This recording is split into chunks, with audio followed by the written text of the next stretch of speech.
He's being recorded. All right. Well, welcome everybody. Great to have all of you guys here. Thanks for taking time out on, what is this today? Is today Wednesday? Yeah, it's Wednesday.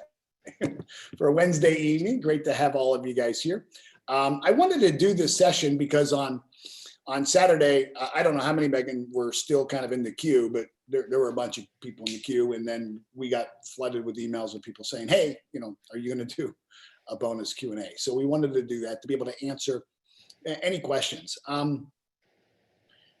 This coming Saturday, we're gonna build. Remember, this is a 4-week program, so we spent the entire first session on what we would say is the first 4 seconds.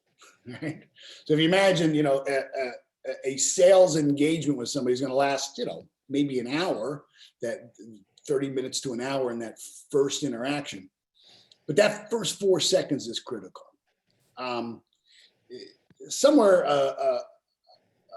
probably 60% of the sale could be made or blown in those first 4 seconds, in that first chunk of the system.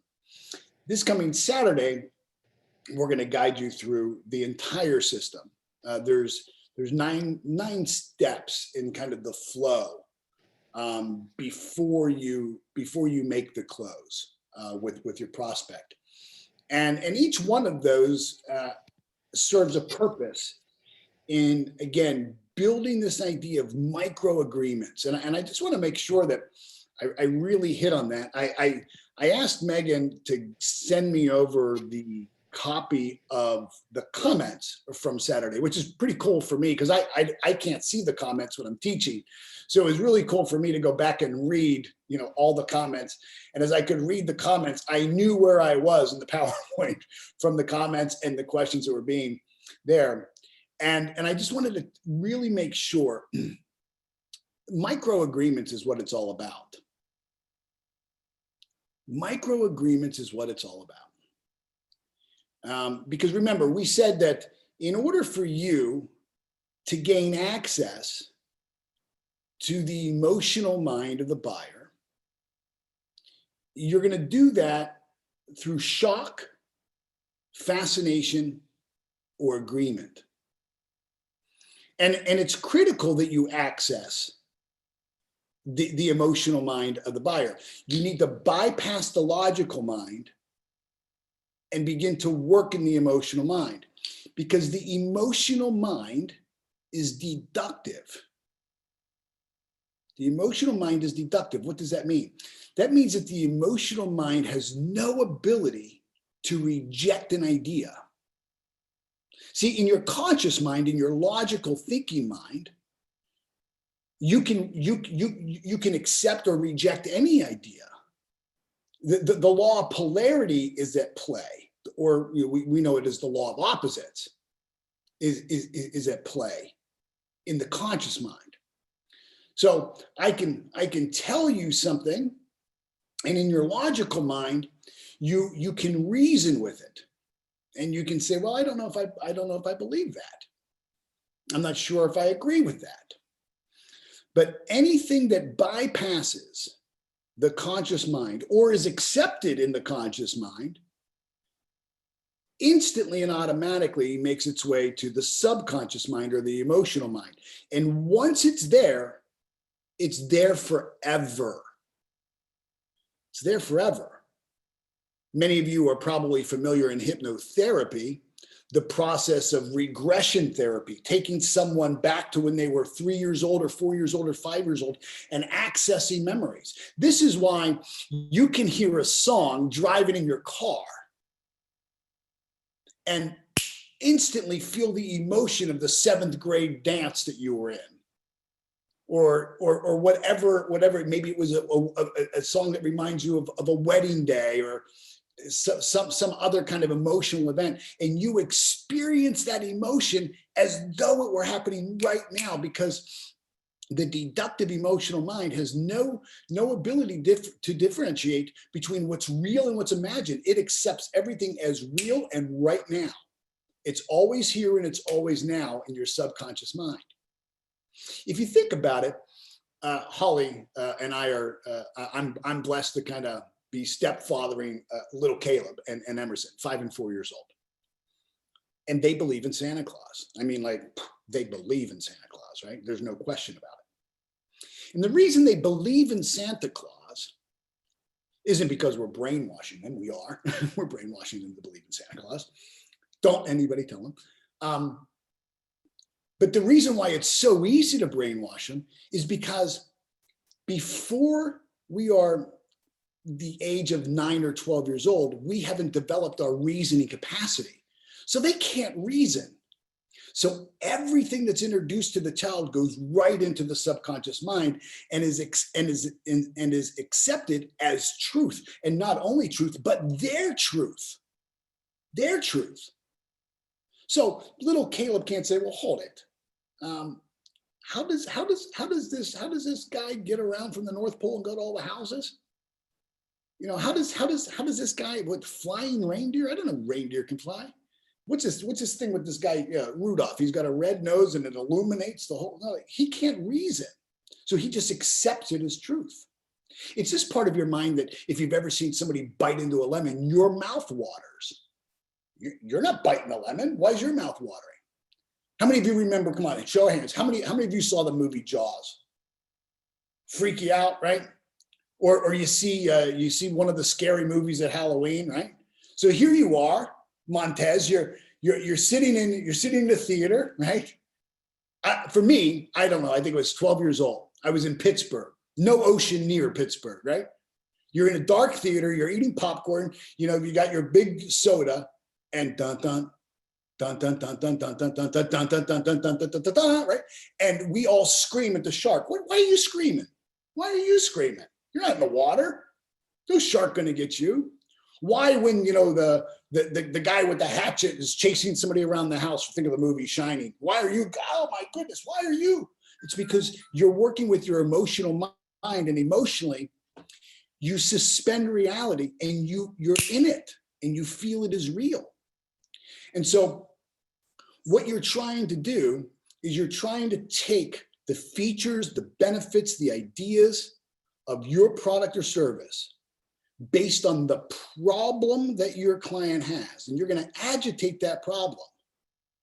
You're going to magnify that problem. You're going to make that problem very real with them.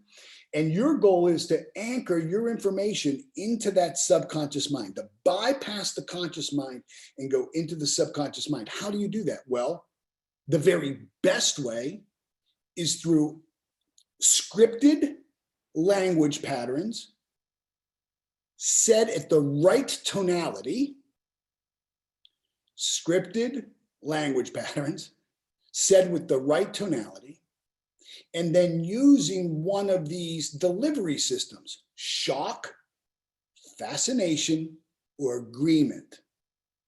When somebody makes just little micro agreements, it begins to fortify the decision that they already made. And then it anchors that decision, and then it anchors the next decision and the next decision. And slowly but surely, you're building this emotional case why they should be doing business with you. And as long as you keep somebody in rapport, and as long as it's the right ethical thing to do, in other words, as long as they truly need what you have, and you know, if you've done your marketing right, they're a qualified buyer. If you've done your intelligence gathering, they're a qualified buyer. As a matter of fact, if in the intelligence gathering you find that they're not a qualified buyer, you should immediately end the call. Hey, you know what? Based on everything you shared with me today, Monica, I don't think you're a fit for the program. Let me refer you to somebody who I think could help you. Why would you ever want to try to sell somebody something that they don't want or need or would benefit them? Where's the victory in that? You know, I mean, all of us are playing the long game. Like none of us want the sale today. We want to build a relationship with our client. As I look just through the pages of the people who are on the site, some of you, you know, I've been working with you for 6, 7, 8, 9, 10 years. If at any time I would have broken rapport by selling you something that didn't serve you, that'd have been the end of the relationship. And so there's two types of agreement. There's explicit agreement and micro agreement. The explicit agreement is where they say, yes, I'm ready to buy, right? They make that decision, let's buy. That's a big step for somebody to make. To go from, I'm just thinking about it, just here looking, not sure if I'm ready to buy, you know, how many of us have bought a car starting out like this, right? No, not looking to buy a car, just shopping, and the next thing you know, you're buying a car. But what happens is if we can make 100, 200 micro agreements, small little agreements, fair enough? Make sense? Show of hands? All of those little things bypasses because let me ask you this. If I ask you to just show of hands, and I say, show of hands, how many of you seen a scary movie or the movie like Jaws? How many of you feel threatened by agreeing to play along in that? Any threat? Like there's no big consequence. So it's easy for you to play along. If I ask you a wondering generality type question, and I say, does that make sense? Is there any big consequence to you saying yes, that it makes sense? No. So you very quickly will make that micro agreement. There's no risk involved. There's no danger involved. There's no manipulation involved. You're not being coerced. In the big picture, you're saying, yeah, sure. If I say fair enough, sure. If I ask you, would you agree? If I'm asking you something that you would obviously agree in,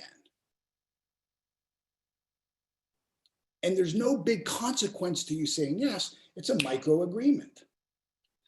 It makes it so much harder than when I go to make the close and ask you to make an explicit decision for you to then to make a decision contrary to the stance that you've already made for the last 30 minutes of yes and yes and yes and yes. It makes perfect logical sense because you've been saying yes all along. And if I've done my job right, I've scripted in those small emotional agreements that evoke emotion within you. Remember this. People buy on emotion. They justify it with logic. So you have to have logical certainty. No doubt about it. It's got to make sense. But decisions are not made from the logical mind. It's the subconscious mind of human beings that drives behavior because that's where your beliefs are. That's where your self-identity is. That's where your self-esteem is anchored. It is your heart of hearts. As a man thinketh in his heart, so is he. As a man thinketh in his heart, so he behaves. Your results will always be congruent with what's in your subconscious mind. Okay? So that's a really critical piece of that system in building rapport. And we don't want to make and waste micro agreements on things of commonality. A little bit of commonality is going to happen anyways.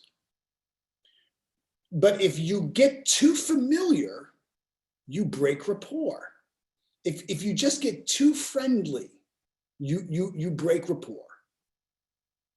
I'll give you an example. Holly and I, Regina knows this, and so does Monica. One of our favorite places is Capitol Grill, a great steakhouse.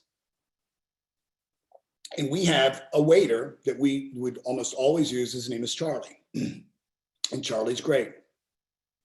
And then Charlie got too familiar. Charlie became too much of a friend.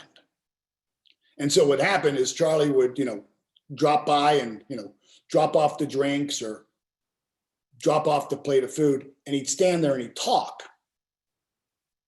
He might as well pull up a chair. Well, we really liked Charlie as a waiter, but we didn't go to have dinner with Charlie. Charlie broke rapport. And now our new waiter is Thomas. Thomas is the new waiter. He just got too, he became too friendly. It was no longer and he's a professional waiter. Holly and I are professional eaters, right? So we're doing our part, okay? But he's a professional waiter. And so there's this line that you have to have where you can cross that line and you become too familiar or you become too friendly. And the next thing you know, people don't want to do business with you. You've broken rapport through commonality. So why don't we go ahead, Megan, we'll do some Q&A. I know there's two different ways that people can raise their hand depending on what version of Zoom they have, and then we'll answer some questions and you'll tell us what to do. Yeah, so if you, I'm not sure if you're on mobile, if you're on a desktop or laptop, but there are a few options here. If you go down onto the screen and you click on participants, sometimes you will see a button there that says raise hand, or you'll see 3 dots. And if you click on those, then it'll give you the option to raise hand. Or some people also have told me that if you go into the reaction tab, then you'll also see the raise hand button there. So if you have a question, just go ahead and press it one of those ways, and we'll see that your hand is raised and we will get to you. So I'm gonna go ahead and start with the first guest here. We're gonna go to Miss Marcia Denton. So I'm gonna go ahead and ask you to unmute, please. Thank you. So Paul, when I listened to Mike Kim talk about marketing, one of the things Mike talks about, and I think I've heard you talk about this as well, is that one of the big parts of what you're trying to do when you're trying to find your ideal client is also to eliminate those people who are not your ideal client, right? Because you're not trying to pursue a relationship with them for whatever it is you're trying to offer. Right. As I was reflecting on last week's lesson, I was wondering about in the sales process, how much of that applies to the sales process? Meaning, I'm one of those people that when I feel pushed, I'm done, I'm out. I mean, immediately I'm done, I'm out. That's just it for me. And so my DNA would say I would never push, right? I'm confident in what I'm doing. I want to learn the language to do it better, of course, but I would never want to push. And I'm just wondering, between the marketing and the sales, what's the alignment between finding what your customer, what their tolerance, I don't know, for lack of a better word, is for that, and aligning that with yours, or how much of that do you want to change within yourself? Does that make sense? Yeah, it does. So if we think about it, our marketing should identify people who are somewhat predisposed to buy what we're selling. That they're at least interested in the message. They're at least willing to hear. That they're in the market for what we have. That sometime in the next 6 months to 12 months, this is on their radar. This is in their awareness. And now what they want to do is they want to kind of begin a journey with you. And for many people, they'll stay kind of on the fringes of your work. So if you're a coach or a speaker, they may be watching videos of you on social media for 3 or 4 months before they ever attend something like this, or sign up for something, or make their first purchase. Once they've kind of raised their hand and they said, I'm somewhat interested, and then you're then inviting them in to have a conversation with them. And that happens through lead magnets, that happens through an introduction. It can happen multiple ways. The very first thing you want to do is obviously you want to make that connection and rapport. You want to move them from prospect who was looking outside of your interaction to now prospect interacting with you. And that is a shift, and it has to be done really elegantly. That's why rapport, the first 4 seconds, is so critical. That's why I encourage you to use strategies like, before we meet, let me send you something. And I want to be very clear about what I'm going to send you. I want to be very specific about what I'm going to send you. I want to be very clear when I'm going to send it to you, so that I can kind of prove myself to you. I gave you my word. I was going to send something to you. So it's genuine. I'm going to send you something of value, and it's strategic. Now, once I now engage you, now I'm going to move you into the next phase, which we'll be talking about more on Saturday, which is this intelligence gathering phase, where I'm going to ask for permission to be able to learn a little bit more about what has you interested today. Fair enough? Fair enough. And what I'm going to do is I'm going to ask you from the least invasive to the most invasive question. So some of those least invasive questions might appear to be commonality, but if commonality is exposed, I may acknowledge it, but I'm not going to celebrate it. So if in the first, intelligence gathering, I say, so, just share with me a little about where you grew up. And you say, oh, well, I was born and raised in Pittsburgh. Oh, yeah, I was born in Pittsburgh too. Oh my goodness, where at? Oh, you were in the South Side? Oh my goodness, I'm in the South Side. Did you ever eat at the, oh my goodness, yeah, I used to go there. We used to go, now all of a sudden I'm in Pluto. And subconsciously, what I'm doing is I'm sending the message to this person that I don't value your time and I don't value my time. Ever go to a doctor and they go to Pluto? No. Ever sit down with your lawyer and they go to Pluto? No.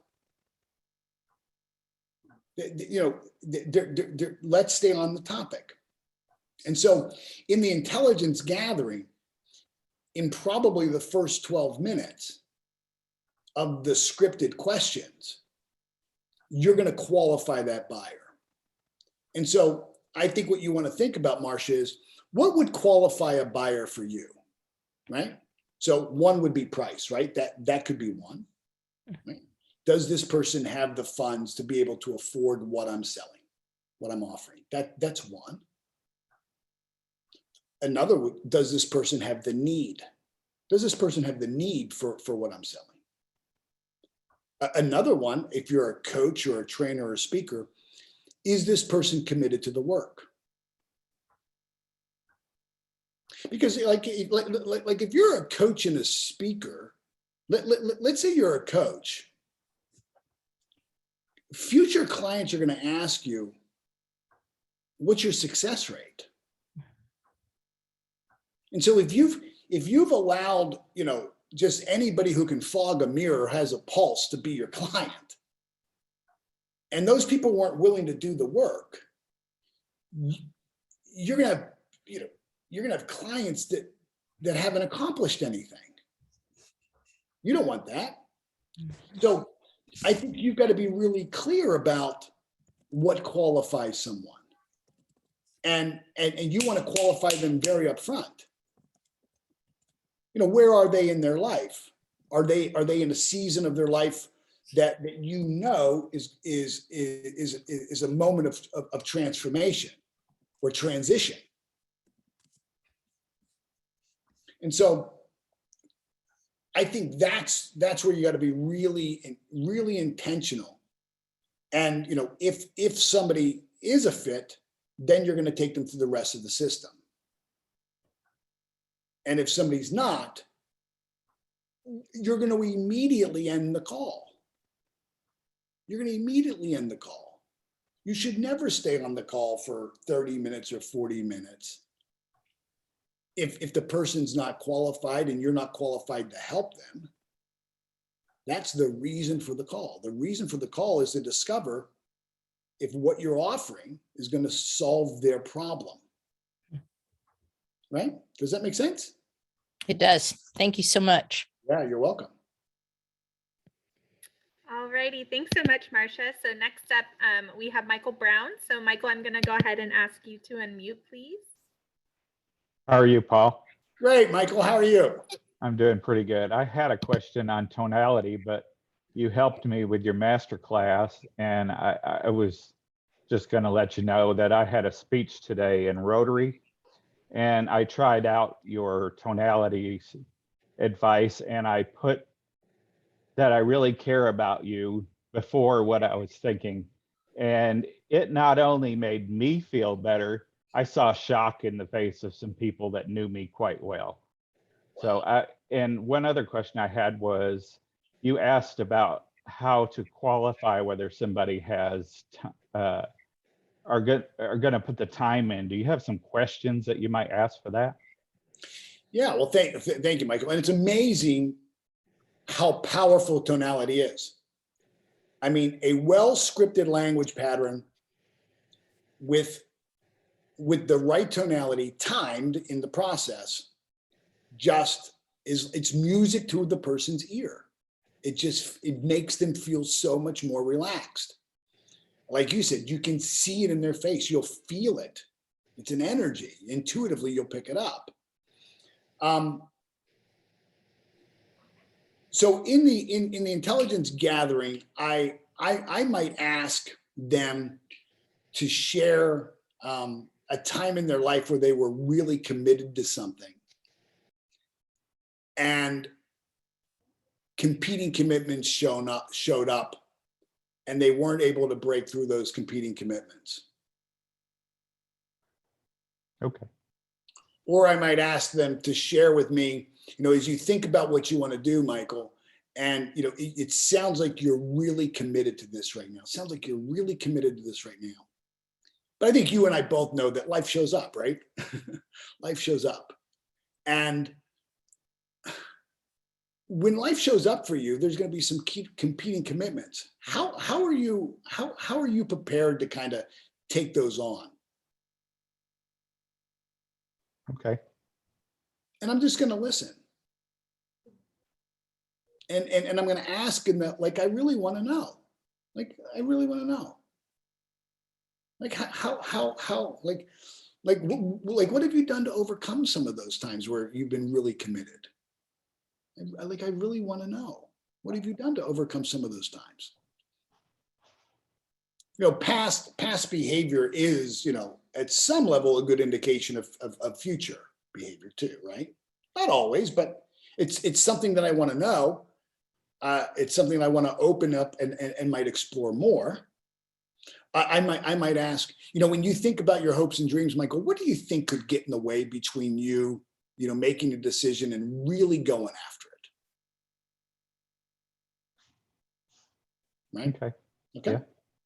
Okay. And part of the process is, again, these aren't things that you want to make up on the fly. These are things that you want to have scripted out.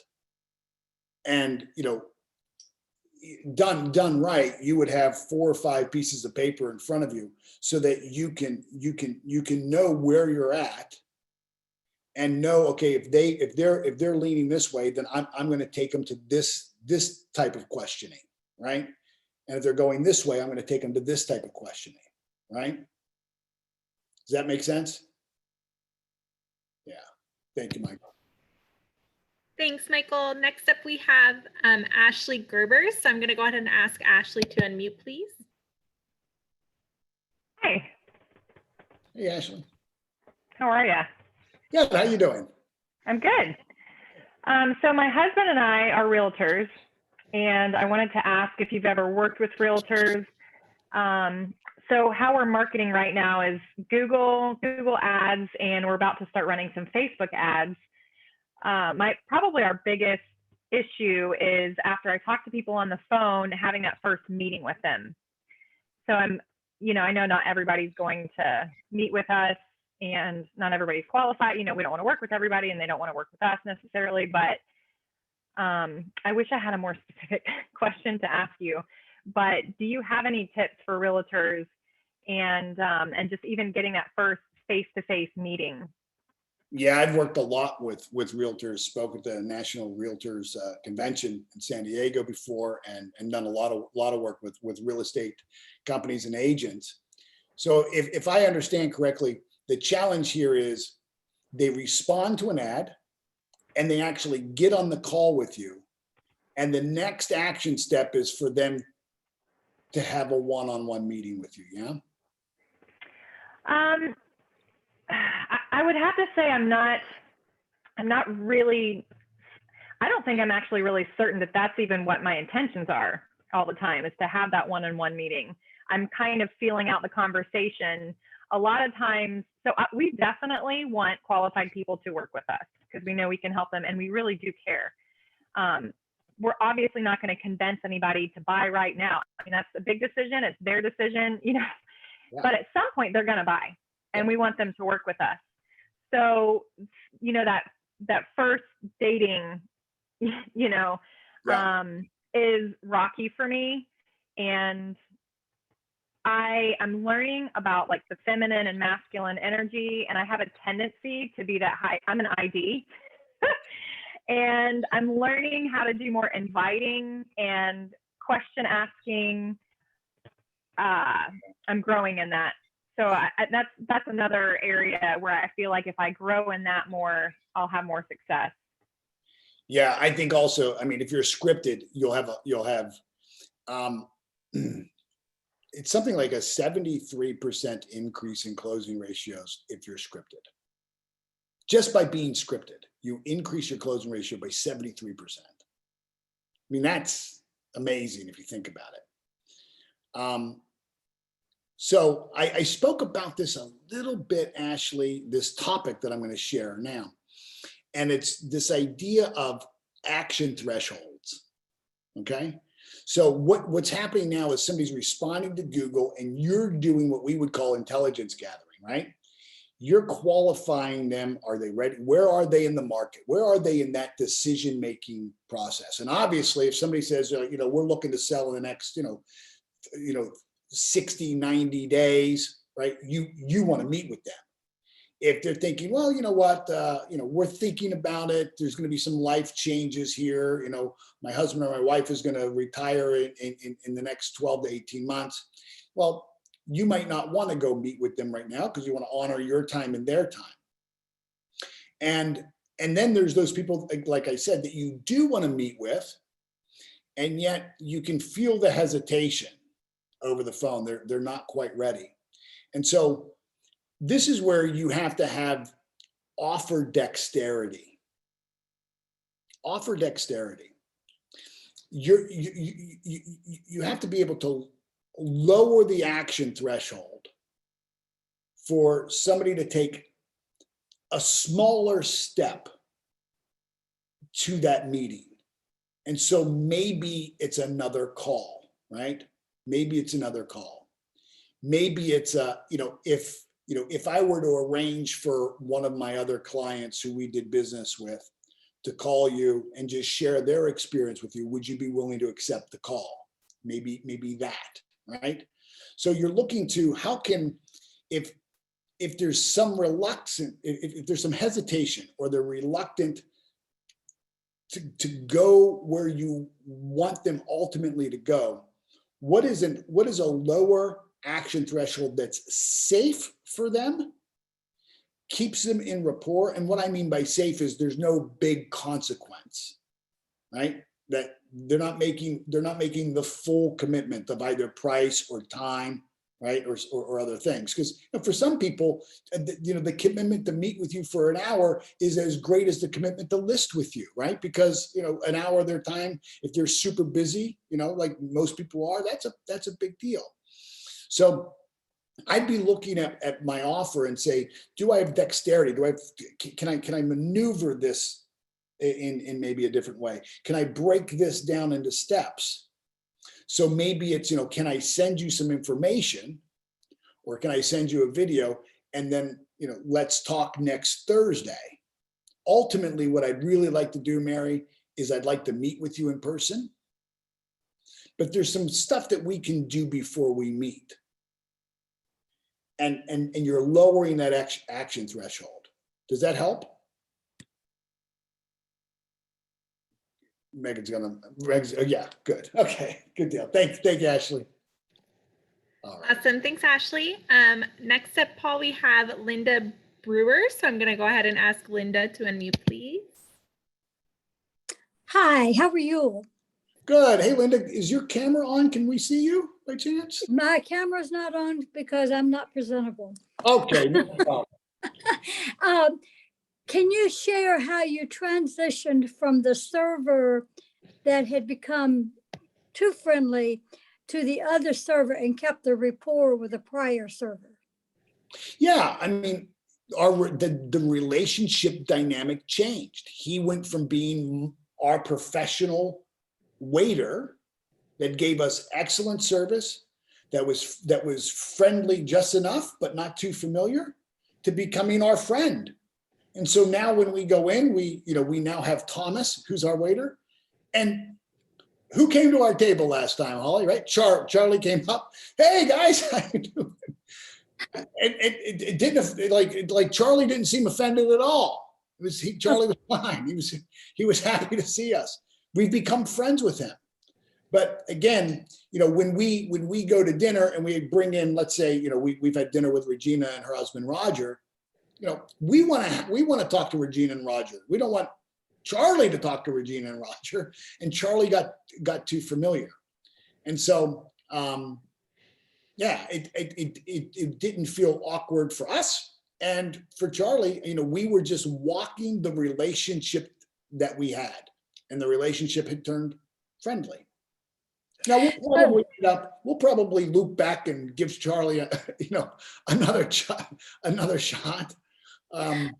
But okay, translating that to business associates, like if you've been working with someone and they are removed from that position, but you notice the tension, and how do you keep the rapport with a new person and maintain honor and respecting the other person when there's so much tension?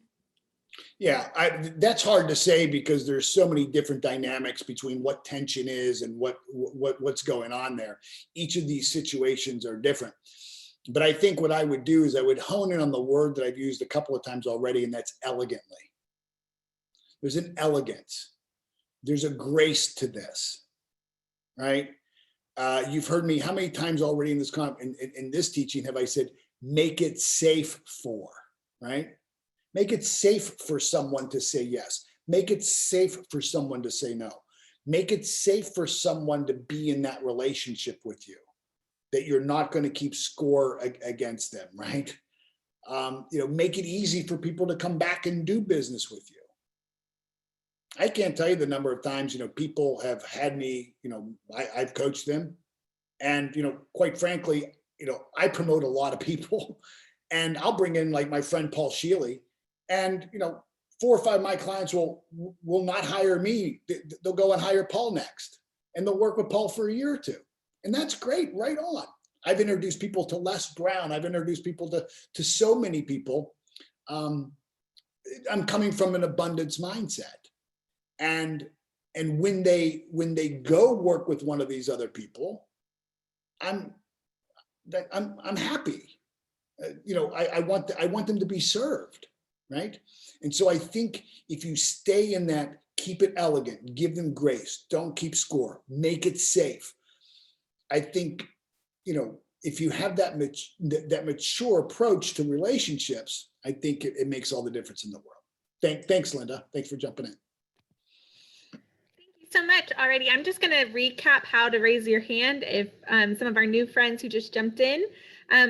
If you go to the participant tab on the bottom there, you can click on that, and then you'll see a button called raise hand, or you'll see 3 buttons there on the side, 3 dots, and it'll be under that little drop down menu. or it will be in your reaction button on your screen. So just wanted to recap that for everyone who just joined. Paul, next up we have Tina Parker. So I'm going to go ahead and ask Tina to unmute, please. Okay. Hi, Paul. How are you doing? Good. How you doing, Tina? Good. Hey, just real quick before I get to my question, I wanted to let you know I'm in JMT mentoring because of you. I did the neuroencoding specialist because of you. I'm really happy to be here learning from you on sales, because that's where my question is. So my background is government and military. I've never been in quote unquote sales, right? So it's a new avenue for me. I've just started my coaching and training business, and I had a 7-day retreat. It was 1 hour each day. 25 people showed up, 15 stayed on for 7 days. Wow. So I was like, okay, that's good. Nobody bought. Nobody bought, but 8 of the 15 were like, I want to do this. This is awesome. It's just not the right time for me. So what I've learned from you is I did not create the certainty for them. Many of them already knew me. So as you're talking about this familiarity, I'm a little conflicted, because one of my coaches was like, those are the people that are going to go with you because they know you. And now I'm like, well, maybe they're not, because they know me in a different capacity, not as the authority, but as their friend. So that's my question, is overcoming that. Yeah. Okay. So I'm going to do one of these show of hands. Okay, Tina? Okay, So watch sure. this. How many of you, and Montez, I want to make sure I get you in this, and Regina and some of Marcia, some of the others. How many of you have been coaching for 3 years or longer? Show of hands, coaching, training, 3 years or longer. Okay. Okay. Of those who've been coaching for 3 years or longer, how many of you have friends and family members as clients? One. Right? One. One. It's weird. Yeah, it's weird because, if you think about it, do they really want to divulge their secrets to you? Do they really want to be vulnerable to you? Because, they've invested a significant amount of time, Tina, to putting on a mask. Right? And so they're wearing a mask. They've painted a picture of who they are for you. And your relationship very much is based on that picture that you have of each other. And now all of a sudden we're going to risk that. It's kind of like, don't loan money to family or friends. Right. Right. And so this is where it would be good for you to have a referral source. That's one. This is where it would be good for you to have a self-study program. Right. So it doesn't include me coaching them. They can walk themselves through the process. Okay. Right. Yeah. The other thing is you can also acknowledge it. You can also say, look, as a professional coach, here's what you need to understand about because many of you are dear friends. And I understand that, there's a different dynamic between, because remember, if you think back to session 1, we talked about dynamic relationships where one's the originator and the other's the subject. And so I think there could be a way for you to establish yourself as an expert, to say, hey, look, I'm an expert here. And when I'm in this mode, I'm not the Tina, I'm a professional coach, and I'm going to really help you. And I'm going to laser focus on that. And I'm not going to take our friendship for granted. So you could speak right to it. That might help. And I think the tonality would be a stacking of tonality to where you would first start with real, utter sincerity. Let me just, before I go, I just want to share something with you. Many of you are lifetime friends, and we've had a fantastic relationship. And you have trusted me, and you've honored me by coming here today. And I'm so grateful for you for supporting me in this way in my work. And I take what I do really seriously. As a professional coach, there's codes of ethics that come with this. And now I would switch to absolute certainty. And I want to just promise you that if you'll trust me in this next step in your life, I would never violate our trust. I would never. Do you hear the shift in the tonality? One is one of utter sincerity, and then I'm giving you absolute certainty. You might be able to make that crossover. You might be able to move them on that. This is where, though, also, Tina, having offer dexterity that says, there's an action threshold. For those of you that would like the package without the coaching, that's fine too. You can take the complete home study course, go at your own pace, do it, and it doesn't involve the coaching. Yeah. Yeah. I like that. That's wonderful. Thank you so much. Right Very, on. very helpful. Right on. Thank you. Thank you for joining. Let me just put a shameless plug. Two things. One is we do have a 16-hour master sales course. It's 16 hours with me and Holly Lanesmith, my teaching partner. It is hands down, I think it's the best sales training you'll ever get. It's normally between $750 and $1,000. We're offering that for $500. It'll be on sale tomorrow. So if you'd like to take that course as a first step, it's all the 10 components in a pretty deep dive with a workbook and all the resources that come with it. It's on sale during this course period for, I think it's $499 or $500. And then also, we have the 2-day boot camp where you're going to come in. We're going to write the script with you. You will leave with the sales script specifically for what you offer. And you're going to work with me. You're going to work with my sales team and with each other. And once we write your script, you're then going to practice the tonalities of that script with us in the room.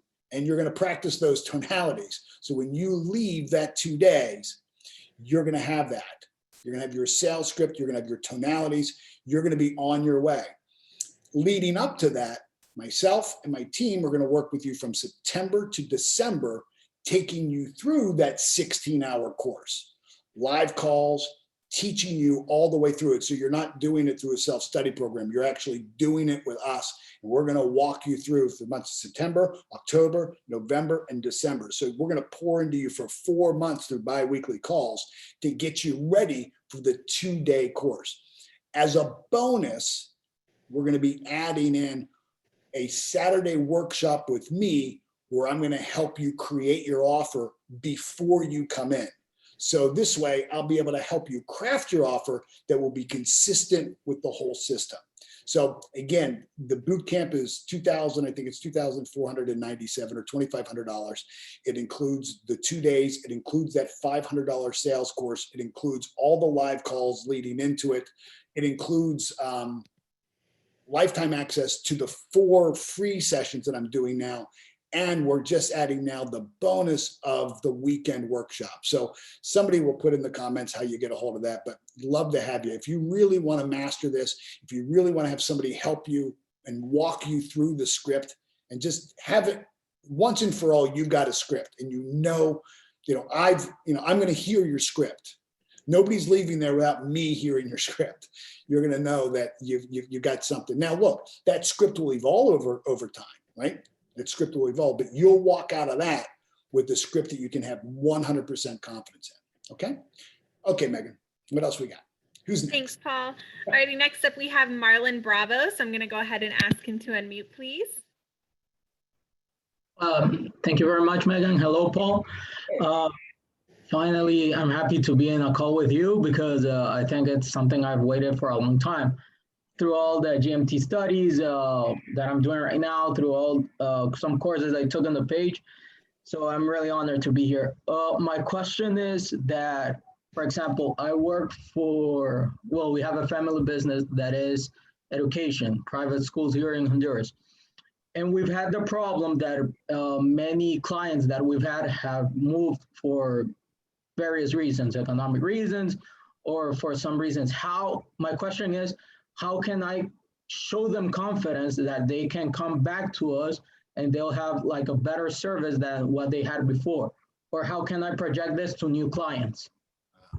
So these are people, did they leave you, Marianne, because you guys dropped the ball on them? Or did they leave because they had financial problems?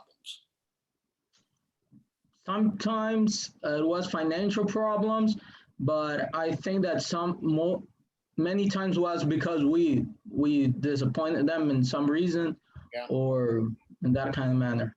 Yeah. I can just tell you, and let's do another one of these show of hands, okay?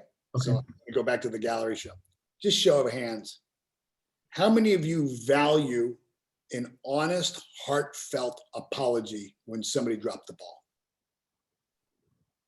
How many of you, if you got an honest, heartfelt apology, not an excuse, but a heartfelt apology, would be somewhat likely to give them another shot? Okay. I think there's your answer, right? So a really well scripted conversation that just says, hey, I wanted to reach out to you and let you know that we know we dropped the ball. We dropped the ball. And this is done in the caring tonality and the utter sincerity tonality. Here's something I want you to write down. Okay. Never ruin an apology with an excuse.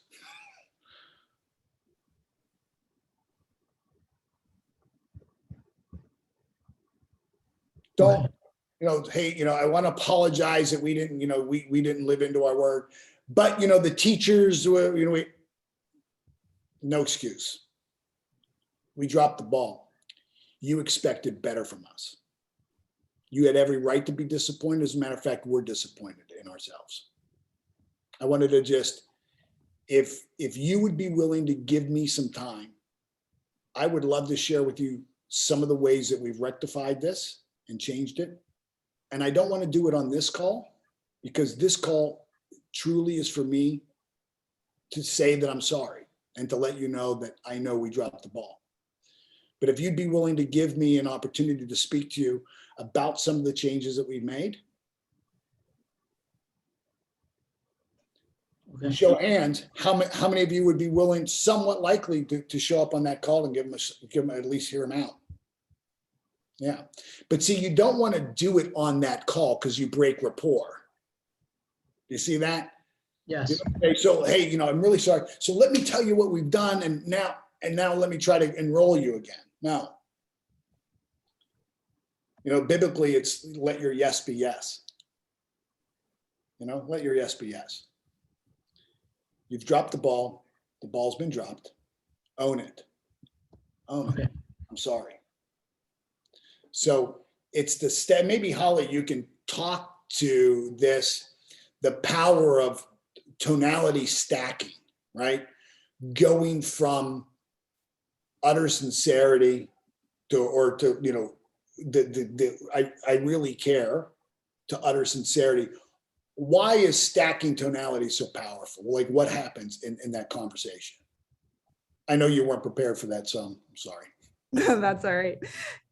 So the power of stacking tonality is that the other person's mind is trying to process so quickly what you're saying. Tonality is speaking to their subconscious mind. When you change and switch up tonality, it causes them to stay engaged with you, to keep listening in and hear, wait, what are you saying? Because they're processing the meaning that's associated with the tonality along with the words that you're saying. So when you switch the tonality, it keeps them leaning in, it keeps them listening for more, to hear what you have to say and really staying engaged with you. Yeah, thank you. Does it make sense? It makes sense. Thank you very much. Right on. So definitely stack those two tonalities. And, big surprise, script it. Script it. Because, it's an emotional thing, and you can, if it's important enough to say, it's important enough to write, I think. Okay? Yeah, well done. Okay, Megan. Thank you, Marlon. Alrighty, next up we have Monty. So I'm going to go ahead and ask Monty to unmute, please. Hi, Paul. How are you? Very well. How are you, Montes? Good, thanks. Enjoyed your sessions. Just a couple of things that on the tonality. really think there's some really great nuggets there. Just to affirm what you're doing is I find that to be really true. And one of the tools that I've used to kind of include what you would say the 9 tonalities is because I speak a lot and communicate a lot. And I found is that you remember the game 4 dots where you make a square and you put your little initial in there? Yeah. There were 4 dots that I really found those 9 tonalities really work. Your delivery, your organization, your timing, and your stories. Yeah.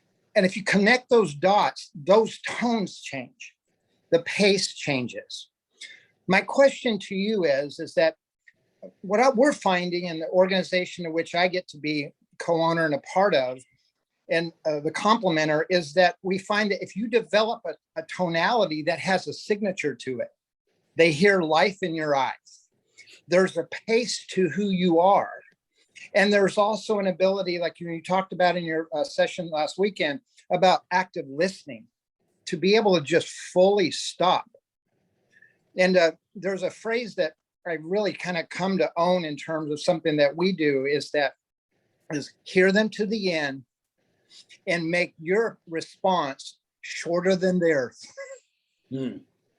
And so I love that tonality piece. And then one question that I have for you related to that is that when you're moving them to a place of that they're wanting to, you feel that they want to do it.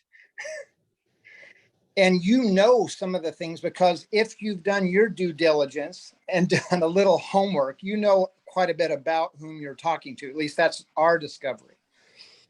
How do you move from something that you may know in terms of that, you know, they feel it, but you happen to know what maybe 2 or 3 of their obstacles are in the conversation or in your homework? Yeah, that's brilliant. Thank you, Monty. I really appreciate that. Great stuff. I love, I could talk tonality and this kind of stuff. It's fascinating, isn't it? Because it's human behavior. Right? It's human behavior. And who doesn't love human behavior? It's kind of like watching CSI or something, right? Because you get to really understand the science of mind, right? But what was it? Remember the one Law and Order where it was like criminal intent? It was the guy was like I love like FBI shows where they're kind of profiling people. It's just kind of understanding. I know Regina is a master at emotional intelligence training. And it's just, it's just really cool to do. And so I think that if I know, and I should, like you said, through intelligence gathering, I should know what this person's most likely objection is going to be. And again, let me just say this: an objection is nothing more than a smokescreen for uncertainty. I'm going to move just take a walk with me, guys, because it's getting dark over there on the golf course. Let me just come over here. And let me turn on some lights in the room that I'm in and do this. There we go. And let me light myself up. I'm going to move positions because I want to be able to see you and you see me. Okay. Sorry about that. Is that a little bit better? Am I a little bit brighter? Yeah. Okay. So what I'm going to do is there's going to be 3 sales presentations that I'm going to make. I'm going to hope and expect to close on the last one. The first 2 are throwaways. I know I'm not going to close, and I welcome the objection. I've actually scripted it. Not only have I scripted it, I've actually set them up to say no. I've actually set them up. My first presentation actually doesn't give them enough certainty to make a decision. And I do that intentionally. When I get that first no and I deflect that objection, that first presentation is what we call painting the 4 corners. So I'm not going to give them enough information. The 4 corners could be your 4 dots. Right? I'm going to make something about features and benefits. It's going to be something about me, and all this is going to be next week, guys. So if you're on Saturday, we're going to take a deeper dive into it. So don't worry about scrambling. I'll do a full teaching on it. But what I'm going to do is when Each presentation, I'm painting more of that picture. I'm giving more of the detail and more of the emotional appeal. If I've done my homework right, I should be able to predict what the objection is. And remember, write this down. All objections are the same. I don't have the time. I don't have the money. The timing isn't right. Let me ask my husband. Let me ask my wife. Let me go to the board. It's a seasonal business. All of those objections, they're all the same. It's the same objection. It's uncertainty. I don't have enough information to make the decision. Because for most of you, you aren't asking your client to make a buying decision in the price range that changes somebody's life. Right? I mean, if you're selling a program under $5,000 or $10,000, you're not asking somebody to make a $60,000 investment in most cases. Sometimes you are, but you're not asking somebody, like, you know, $50,000, $60,000, $30,000, that's a life-changing investment. I can understand why they would want to talk to their wife. And because I know that, I'm not even going to have the conversation with the one spouse. I'm going to want every decision maker at the table. I won't even, because if I meet with the husband and I don't include the wife hates me when she meets me. I've broken rapport. I've kind of gone around her back. I've set her up to be the bad guy. That's not right. So if I know if in the intelligence gathering, I sense that Jim can't, that Jim has a relationship with Mary, and in their marriage, they don't make decisions over $2,000 with each other, and I'm selling a $3,000 program, I'm stopping the conversation. I'm going to say, you know what, Jim, this has been great, but I don't think it's fair to Mary that we continue to talk until we get Mary on the line with us. Winner, winner, chicken dinner. Mary's going to love me when she comes because I'm honoring Mary, right? And so I think if I've done my homework right, as I take them into my first and my second, so the first pitch is what we call four corners. Then there's a first loop and a second loop, and then I'm going for the close. Those first 2 or 3 presentations are throwaways. I'm just building certainty. I'm building trust the whole way. That's why it has to be scripted. And if I know that going in, when Jim or Mary says no, what's my emotional state going to be? Cool, calm, and collected. As a matter of fact, as soon as Jim or Mary says no, I say, right, they're following the script too. Right, thanks, Jim or Mary. Right, you're supposed to say no. Now, every once in a while, they'll throw you a curveball and say yes. I mean, I know Holly's had that happen where she's like, you're on a call and just like, whoa, they bought. Okay. You've built so much massive rapport and they were ready to buy. Providence sets in, right? Well done, right? But, maybe that happens 5% of the time. Okay, I hope that helped. Thanks, Monty. Okay. All righty, next up, Paul, we have Corey Davis. So Corey, I'm going to go ahead and ask you to unmute, please. It's about time. Hey, Corey Davis. What's up, Paul? How you doing, my friend? Good to see you. Doing well. Good to see you too. Couldn't miss this moment. I think you kind of answered my question just now, but I like the breaking of rapport. I've been on quite a few sales calls lately, and there's times when I've broken rapport. What do you do to actually gain that rapport back for some of the high ticket coaching options? Yeah, that's a great catch. And when you broke it,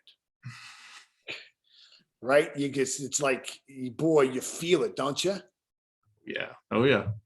You see it in their face. It's that all of a sudden there's an awkwardness. There's an awkwardness. So what I would usually do is you've got one or two choices. If you're experienced and you've got some really good scripted language patterns to move people back to rapport, right?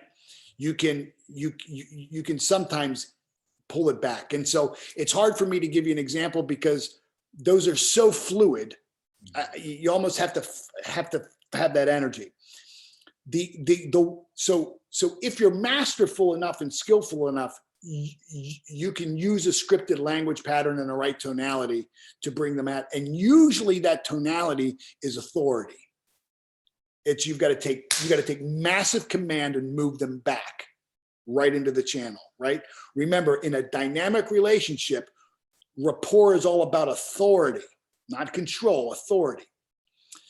The second option that works 100% of the time is you kind of immediately abort and go for an explicit agreement. You know, Corey, I think we've covered a lot of ground here today. Why don't we pick this up on Tuesday? What's your Tuesday at 3 o'clock look like? Right? And so I'm gonna assert authority, and I'm gonna ask you to make an explicit agreement. I'm ending the call. You're not ending the call. I'm ending it, right? Because now what's going to happen is I'm moving you into the gap of interaction where relationships go and die, right? And the reason, how do we know they die? Because they turn into Casper the Friendly Ghost. You never see him again, right? They say, oh, sure, well, just get back to me or shoot me an email. And then, you never hear from them again. So that's why I'm going to make an explicit agreement with authority. I'm going to end that interaction right now, redefine the time and place and purpose of the next one. Corey, I think we covered a lot of ground here today. Why don't we go ahead and end this now? And let's circle back up on Tuesday at 3 o'clock. Now, when we get together on Tuesday, I'm going to want to pick back up on bump. Does that make sense? It makes sense. Yeah. That way we can start that script back over or like kind of go back to the discovery phase. Okay. Makes perfect sense. All right. Perfect. Appreciate you, Paul, as always. Yeah, good to see you. Really good to see you. Hey, Holly or Megan, do we have a time scheduled with Corey? We do. Do we do? Okay. We do. Hey, Paul, can I add something? Yeah. Your ITO influenced the outcome. Yeah. If y'all on this call, if you just listen, your system, Paul, I finally started working it over the last couple of months. Made more money in the last 6 months than I've ever made in 2 years working in corporate. And I was making high six figures in corporate. Thank you. Thank you so much. I finally was able to implement it. So system works. Appreciate it. Thank you, Corey. Thank you very much. I appreciate you saying that. And that's what a system's all about, right? To give you a predictable result. A predictable result. Influencing the outcome is what it's all about. What, Megan, how are we on time? I don't even know what time it is. I'm walked away. We right now are about 10 minutes over, but whatever you want to do, Paul, I'm good. 8:09? Yes. Why don't we go another 10 minutes or so? Is that okay with everybody? We go another 10 minutes? Good? We good for 10? Okay, why don't we go? Do we have people who we have hands up? Okay. Yep. Okay. All righty, Paul. Next up, we have Tanisha Hunter. So I'm going to go ahead and ask her to unmute, please. Hey, Tanisha. Hi, good evening, Paul. I'll jump right in. So my question, I'm thinking about the stick figure, moving an idea from the conscious to the subconscious mind. You mentioned earlier that once an idea is in the subconscious mind, it stays there. So will you elaborate on what then happens once that rewiring is done and a thought is moved from conscious to subconscious? Yeah, so once an idea, a conscious thought goes into your subconscious mind, it's anchored. And it's anchored and calibrated because we're dealing with energy, right? So each thought has a calibrated frequency of vibration. There's an amplitude of vibration. The more we become emotionally involved with the idea, it begins to increase in amplitude of vibration. Let me give you an example. Think of your refrigerator. Okay. Now, right now, as soon as I said that, you've got a picture on the screen of your mind of a refrigerator. You're seeing it right now, aren't you? Okay. Right? Now, 10 seconds ago, the concept of refrigerator wasn't in your mind at all. Right. And what I did is I activated through one of your physical senses, hearing, I asked you, and through the use of authority, because in this call, there's a dynamic relationship between you and I'm a teacher, you're a student. So I'm giving you a directive and you're playing your role. You're going along with it. So I say, think of your refrigerator, and you did. You didn't say, hold on, I don't want to think of my refrigerator. You played your role. Right. I want everybody to see that, because that's a really important part of how a dynamic relationship works. That's a micro agreement, right? You micro, and one of the reasons why you were willing to do that, Tanisha, is because what's the consequence of you thinking of your refrigerator? Am I going to take any money out of your pocket? Is there something, am I going to do some magic voodoo and make you buy from me? No, you're thinking of your refrigerator, no big consequence, right? So you play along. So you make this micro agreement. So I ask you, think of your refrigerator, and what happens is through hearing, you now activate the composite of cells that have stored the memory, the imagery, and the vibration of your refrigerator. And those cells begin to activate. They increase the amplitude of vibration, boop, and they pop onto the screen of your mind. It becomes the dominant thing that you think of. Mm-hmm. And so now you probably don't have the refrigerator on your mind, but now you do again, because I just said it. Right? Okay. But notice that as you think of your refrigerator, you're not thinking of your car, but think of your car right now. Mm-hmm. And you on the refrigerator's gone. Now here's the car, right? Mm-hmm. And what happened to the refrigerator? Well, the refrigerator just decreased back to its amplitude of vibration. That's it. It's insignificant. And so we act on and attract those things that are in harmony with the dominating vibrational frequency. When your energy signature goes into a room long before you do. This is why you, like, when you walk into a room, the people in the room can feel you. They pick up your vibration. That's done to the intellectual faculty of intuition. Intuitively, they sense, I don't get a good vibe, or I get a good vibe from this person. What are they saying? They're saying, when I'm in this person's energy signature, something inside of me increases in amplitude of vibration and throws me a red flag and just says, caution, be careful, right? And that's why rapport and micro agreement is so important, because what we're trying to do is we're trying to tame that little voice inside saying, it's okay. It's okay. We're just having a conversation. It's okay. It's okay. It's safe. It's okay. Make sense? Yes. Thank you. Right on. Thank you. Awesome. Thanks so much. So next up, Paul, we have Vivienne. So I'm going to go ahead and ask Vivienne to unmute, please. Hi, Paul. Hi, everyone. My question is, what the difference to establish a gap between the problem of your client or prospect with their solution while you are doing a one-on-one or a group sell, like via webinar, or you are adding value like you are doing right now, and then you invite them to buy something. So what the difference? One-on-one, you can talk with them back and forth, as you're saying, and you get to see their pain and then bring your solution. And now when you're doing a webinar or group value service, how do you do that? Yeah, great question. Thanks for being with us tonight. And I was just going to add, this was my very first introduction to how to sell to influence. Thank you. Back in 2016, March. Right on. Great program. That's the program that Corey was talking about, influence and outcome. Thank you. It's a great system. So yeah, it works. It does work. I've been applying it. Well, thank you. So here's the deal. Here's the deal, Vivian. It's a great question, because how do you, this all makes sense. You can see how it could work, right? If you're talking to somebody one-on-one, pretty easy.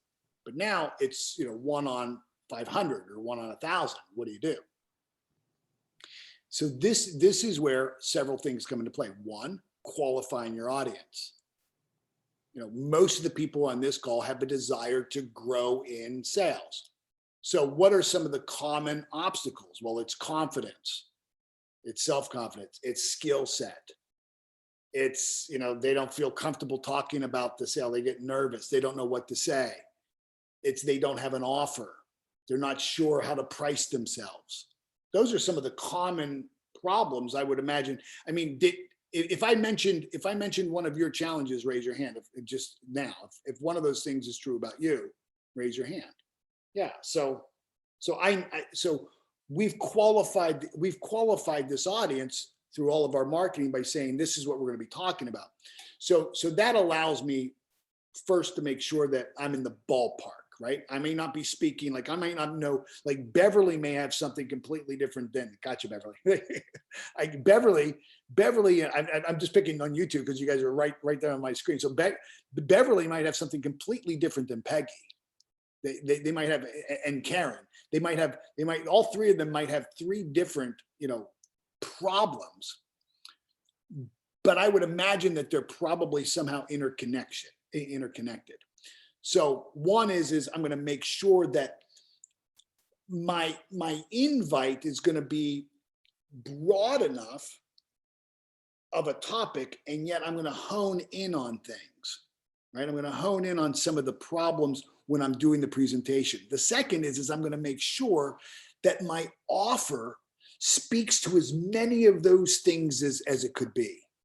And so if you look at, like, let's just take this as an offer. Come in, you're going to leave with a written script. Problem solved. Come in, you're going to learn those 9 tonalities. Problem solved. Not only are you going to have a written script, not only are you going to learn the 9 tonalities, but you're going to learn them from me and my team for 2 days. You're going to practice speaking your script. We're going to pair you up, and you're going to sell your product. You're going to role play so that you get the confidence. Check that box. Then what did I do? I said, special bonus, if you enroll, you're going to go through a workshop with me where I'm going to help you create your offer even before you come. Check that off. Then what did I say? I said, you know what? But rather than just give you the sales course, we're going to walk it with you from September, October, November, December, and January. So do you see what I'm doing, Vivian? Although there's hundreds of people, there are literally thousands of people who have opted in for this program, my offer is speaking to all of those different components that somebody would need. I know people need a sales script. I know they need practice. I know they want somebody who knows the tonality to hear them say it. See, I found that most people aren't afraid to put in the work, but they want to make sure that the work they're putting in bears fruit. They don't want to learn, one of the tonalities the wrong way, right? So they want to know for sure that it's going to work. And so I think in crafting your offer, you want to make sure that your offer really speaks to the specific needs of your client that solves their problem. And so, my team and I thought into this, what would be the problem most people would have? And we create an offer, and we create a presentation, and we create a program that solves that problem effectively, once and for all, at a really reasonable price that anybody can afford if they really want to do it. Does that help, Vivian? Yeah. Okay. Thank you. We got time for, do we got a couple more hands? Yeah, we have 3 more up. So I am. Okay, if we got 3 more, we're going to do 3 more because I hate getting off a call and you leave 2 people hanging, right? So we'll do 3. We got 3. Who are they? So nobody else sneaks in. Do you know? Next up, we have Tammy, and then following Tammy, we have Patricia, and then we have Ruda right after that. Okay, so anybody after that, we know you snuck in. So, okay, all right, we'll do the 3. Alrighty, next up we have Tammy. So Tammy, I'm gonna go ahead and ask you to unmute, please. Can you hear me now? Yeah. Hey, Tammy. Okay, great. Thank you so much. I really appreciate having my question answered. So I'm at an interesting stage in the development of my company. We're doing agile product development. In other words, I have everything going at the same time. Yeah. And I have a desperate need. I have a drop dead date that says in October, if I do not have interstate sales, I have to refile my trademark application again. And that means lawyers, thousands of dollars, wasted time, etc. In the meantime, my product is in the completion stages. It is an online website where you get legal documents. So I have a conundrum. I need interstate sales. I don't want to market to my friends because then I'll break rapport. At the same time, I don't have a product to show and to sell. Do you have any recommendations? Yeah, people, if you think about it, today there was probably $1 trillion traded on the stock market. And most of those trades were based on a future promise. Mm-hmm. Right? Today's stock price is based on a future projection, right? Earnings per share is based on a future projection. Right. And I can't tell you the number of times there's lots of people on this call who will start laughing when I say this. Lots of people on this call have bought things from me that they know I didn't have done yet, right? I said, just trust me, I got a program coming, and so Tammy, you if you build enough rapport with people and you have the know, like, and trust, people will buy a future delivery. Now, what do you have to do for that? Well, you probably have to give them what I would say a killer offer. There has to be you have to incentivize them. You have to give them a pathway, a timeline, to keep certainty and build rapport. And so I think what you can do is you can identify those areas that you need sales in, regions of the country, cities, states, right, nations, wherever they are. I think you can target those people who are most likely to buy, those people who are somewhat interested. And I would get them on the phone and I would say, today is your lucky day, because I know you're interested in the work that we're doing. I know you believe in what we're doing, and we're in this position. And I would tell them the position you're in. And because Tammy, were you on the call on Saturday? Yes. Okay. So this is your because. You got a fantastic reason. I'm giving you this killer deal because this is the situation that I'm in. Right. And so because we have to have sales by this timeline, and if we don't, things happen, I'm able to give you an offer that will never be, because we won't ever be in this position again. Once we pass the hurdle, we won't be back here again. So this is truly, and now this is kind of the man of mystery, this is truly a once in a lifetime opportunity. That is true. Yeah. So I hope you caught the tonality. I hope you caught the movement of my head. This is truly a once in a lifetime opportunity. And so I think what I would do is I would get real busy. This might be, Tammy, where you are spear fishing, not net fishing. You might even want to send them, I don't know the financials of this, but you might even want to Federal Express them an invitation to a call with you, and talk about establishing massive rapport, right? Right. Have you ever gotten a Federal Express and not opened it immediately? No. You feel urgency. That's right. And it's important, right? When it absolutely positively has to be there overnight, boom. So it's important.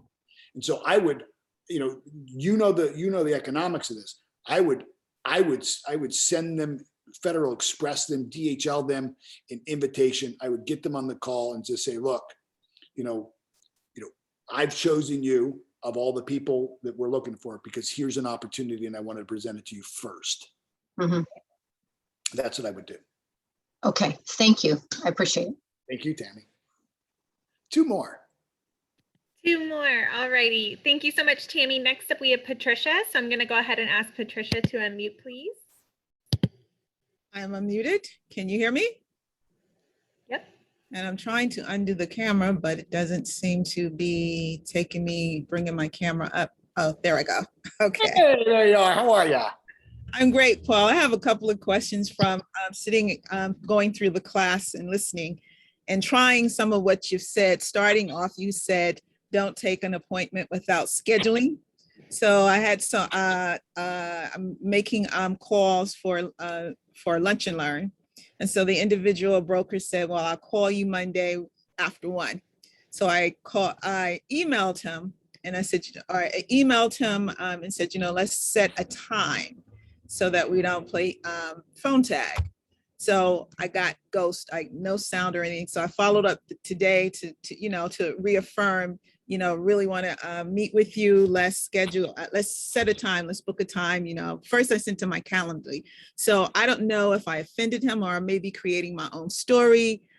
Give me some feedback with that, or maybe I should have just let that alone and just let it fly with him calling me back after 1 on Monday. But I took your lead when you said set a time, don't go with any time. Well, he said, I'll call you back Monday after 1. Right. And it was him setting the time. It was basically anytime after 1. He said, I'll call you sometime Monday after 1. Right. And what did you say? Well, before getting on your Saturday call, I said, okay. Yeah. I thought it was a good deal, but I said, well, maybe I should have said, let's find an exact time to set it. So Monday I came back with, let's find an exact time. And if not, let's set another time and another day. But then I'm thinking, well, maybe I should have just let that situation fly. But anyway, I wanted to give you my experience that I had. Yeah, that's great. So, well, good on you for noting that. And you see how quick you can break rapport, right? You can see how quick it can be. Because so when he says, hey, look, why don't we get together, why don't we talk Monday after 1? If you were on the call, you would say, you know what, let me check. Perfect. I've got 2 or 3. Which one is better for you? Okay. Next time. Okay. Next time. Now, in the email to him, when you're trying to get back to a specific time, I don't know if I would have gone back because you could rub the wrong way, right? Okay. That's breaking rapport. It's breaking rapport because now you're kind of challenged. Now you're coming in trying to assert your authority. Let's get a specific time. Okay. That could rub him the wrong way. That breaks rapport because he feels like he's got trust with you. I said I'd call you after 1 o'clock. You agreed to after 1 o'clock. Why are you coming back now and trying to, bust my chops here and get me on a specific time, right? So here's what you could have said in the emails. Hey, Jim, I'm so sorry. I'm looking at my calendar for Monday, and I realized I've only got 2 open slots for it. I thought I was going to be clear, I thought it was going to be clear after 1 o'clock for most of the day. And I realize now, I really only have 2 openings. I've got a 2:30 and I got a 4:30. Okay. Would it be okay with you that we nail down one of those 2 times? Okay. That's elegant. Okay. All right. Okay. All right. Lesson learned. Lesson learned. Right. That's it. Lessons right learned. on. If you were a brain surgeon, you'd have to go to Harvard. Either way, you got to pay the price to learn. So well done. Good for you. Right? Okay. Thank you, Patricia. Well done. Awesome. Thanks so much, Patricia. Alrighty, Paul. So last but not least, we have Damien Johnson. So I'm going to go ahead and ask Damien to unmute, please. Damien Johnson. Where's Damien? Can you see me? Can you hear me? Now I can see you. Let me go on speed. There you go. How are you? I'm good. How are you? Good, man. I miss you. Man, I miss you too. So here is my question is, are you going to be offering a license to this program? Because I want to be able to teach it. You've taught this to me before on the JMT side, and I want to be able to build a sales training program, but why reinvent the wheel? You're the best that I know in the business, and I want to be able to teach the stuff. Have you thought into that yet? Yeah, we will license this to those people who enroll in the program. Will license, because I can't license it without somebody going through the whole program, right? Okay. So I want somebody to go through the program. Let me ask you this: did the program work for you? Of course, come on, killing it. It worked, right? Absolutely. Let me ask you this: how important for you was the script? Game changer? Oh, come on, it's a game changer. It takes all the thinking out of it and all of the guesswork and making the silly mistakes that you make when you're trying to do it on the fly. Yeah. So, well, it is so good to see you. So the answer to the question is yes, we're going to license this. So for those people who come through the program, because I want to make sure that, you know, everybody who carries this out to the market can really deliver at the level that they need to deliver on, right? And the only way to do it is to kind of go through it and feel the whole process. So yeah, thank you. Yeah, good to see you. Really good to see you too. Right. Looking forward to connecting soon. Yeah, let's do that. Let's get a call. Okay. Okay, we'll do. Good, my friend. All right. Well, thank you. First off, thank all of you. I really appreciate it. I hope this added value. Come Saturday. We're gonna show you the we're gonna show you the whole system, all 10 steps. Okay. Again, we're talking right now. All of this is really the first 4 seconds, if you think about it. So again, if you'd like the 16-hour master course with the workbook and the guidebook and all that comes with it, it's on sale for $500. The link will be live tomorrow. You can do that. If you'd like to come in, spend 2 days with me and my team, and walk away with your script written.